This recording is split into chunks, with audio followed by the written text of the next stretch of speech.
Boa noite, irmãos. Que a paz seja convosco, amém?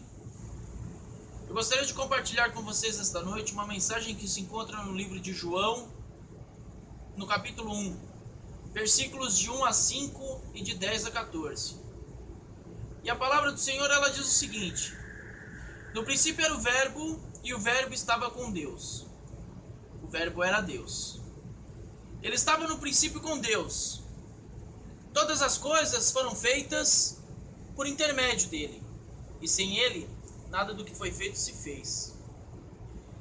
A vida estava nele, e a vida era a luz dos homens. A luz resplandece nas trevas, e as trevas não prevalecem contra ela. O versículo 10 fala o seguinte: o Verbo estava no mundo, e o mundo foi feito por intermédio dele, mas o mundo não o conheceu. Veio para o que era seu, e os seus não o receberam.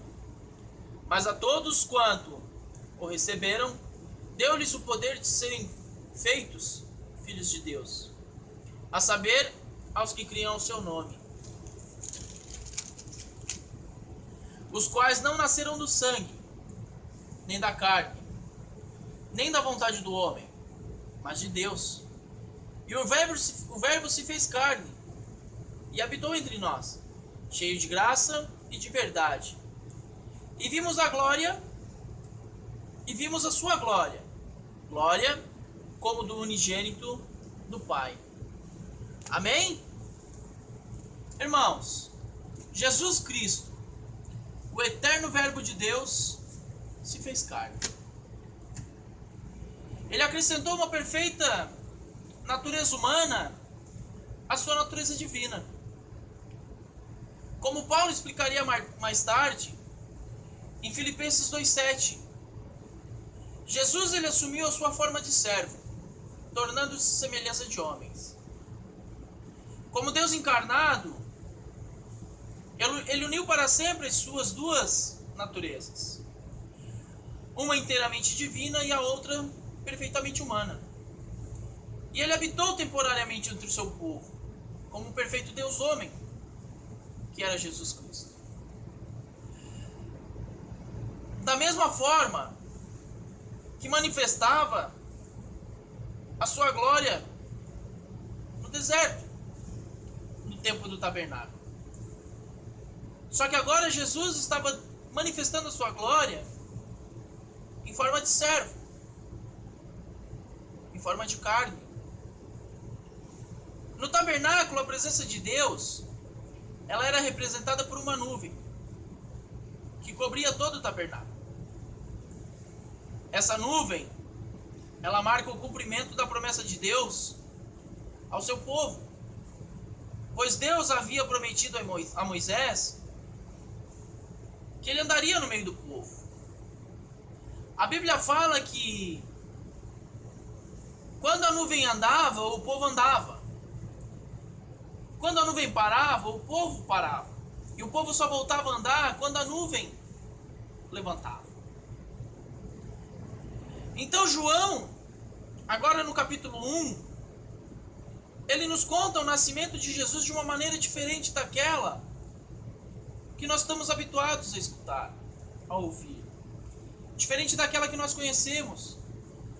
Quando o anjo desceu e ficou diante de Maria e disse que ela iria ficar grávida. E esse mesmo anjo esteve diante de José e disse que a Maria teria um filho. No decorrer da história, Deus disse para Maria e José fugirem para uma terra, e nessa terra Jesus veio a nascer numa manjedoura. Mas aqui João, ele nos fala que Jesus estava desde o princípio com Deus. Que ele era o Deus, era o Verbo. João nos conta que Jesus era o Verbo. Então a Bíblia ela nos fala de todas as coisas foram feitas por intermédio dele.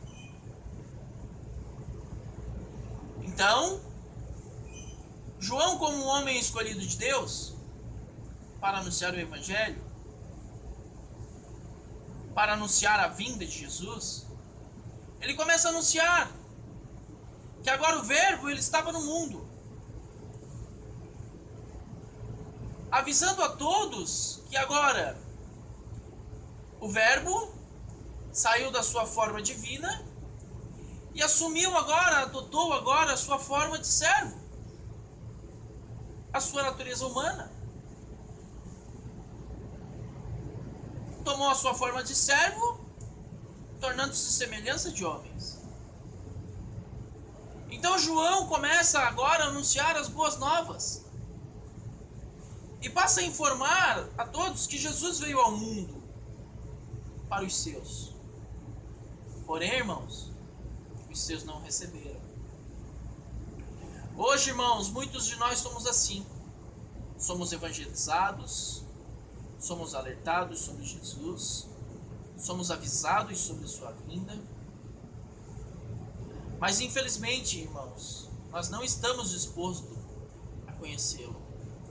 Nós não estamos dispostos a conhecer de verdade Jesus. Nós estamos apenas interessados naquilo que Jesus pode nos proporcionar, naquilo que Jesus pode fazer por nós. E não estamos interessados em quem Jesus é. Muitos de nós somos igual a viúva da botija de azeite, que procura Deus, procura Jesus somente quando precisa. Buscamos a Jesus não pelo que Ele é, e sim por aquilo que Ele faz. A Bíblia fala que Jesus no princípio era o Verbo, e que o Verbo se fez carne, que o Verbo habitou entre nós, cheio de graça e de verdade. Jesus ele veio ao mundo como forma de homem para morrer na cruz do Calvário, para a minha, para a sua salvação. E nós não reconhecemos isso. Agora me diga, irmão, você por acaso sacrificaria o seu filho para salvar o mundo? Pois é. Deus deu o seu único filho, o seu filho unigênito, para a minha, para a sua salvação. E o que nós temos feito para merecer tal sacrifício? Infelizmente nada. Mas não se preocupe, irmãos, porque ainda dá tempo. Aquele que já aceitou a Jesus, irmãos, faça como Paulo. Anunciai o Evangelho a toda criatura. Porque todos nós somos criatura. Nós só passamos a ser filhos a partir do momento que nós aceitamos a Jesus. E aquele que ainda não aceitou a Jesus, não perca mais tempo. É simples. É só confessar a Jesus diante dos homens como seu único Rei e Salvador e andar nos seus caminhos. Não perca mais tempo. Jesus em breve ele voltará para nos buscar. E aquele que não estiver com ele vai ficar. A Bíblia diz que ele voltará como ladrão na madrugada, sem avisar. Não perca mais tempo. Jesus ele está de braços abertos esperando para te receber. Mas a decisão ainda é sua. Jesus não interfere no livre-arbítrio. A decisão é sua. E chegou a hora de você decidir. Aceite a Jesus. Só Ele poderá te dar a vida eterna. Só Ele poderá te permitir uma ligação direta com o Pai. Porque Ele disse: Ele é o caminho, Ele é a verdade, Ele é a vida. E ninguém vai ao Pai a não ser por Ele. Que Deus abençoe a todos. Tenham uma ótima semana. Amém?